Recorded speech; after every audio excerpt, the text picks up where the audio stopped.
about I think I know where we're going on this one. Mississippi State.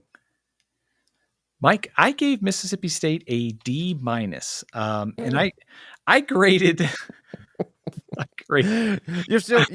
What are you doing? Watching the EKU tape or something, there, Stephen? What are you grading about here?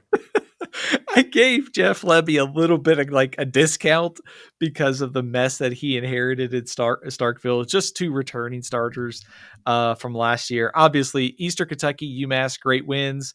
Getting beat by a average Toledo team, 41-17, not great. Every loss in SEC play decided by 10 plus points, not great. But I thought, given the situation, given the circumstances, it's like a year minus zero. I had to give him a little bit of a grade on the curve there. So that's why it's a D minus, but otherwise it probably should be an F. Yeah, I'm giving him an F here. This was awful. And again, they show signs of life. I mean, they never quit.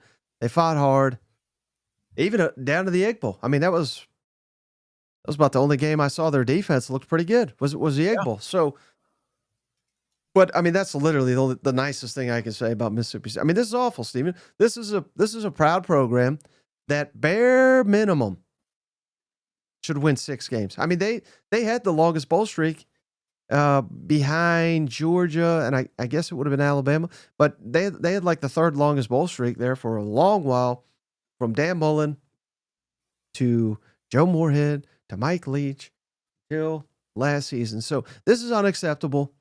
I don't know what in the world they're doing on defense.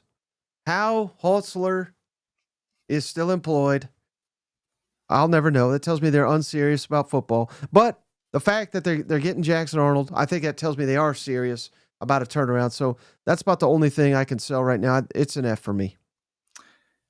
If I was Mark Stoops, I would call Joe Moorhead at Akron and say, "What would it take for you to be my offensive coordinator?" But anyways, that's a discussion for another day.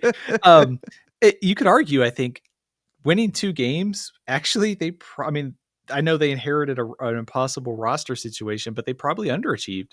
I mean, they lost to a bad Toledo team, and they were largely uncompetitive in the SEC. Kind of at minimum, you kind of just expect them to find a win somewhere in SEC play, much like Kentucky did against Ole Miss. But this was a big rebuilding project, and there's still a long way to go for Jeff Lebby.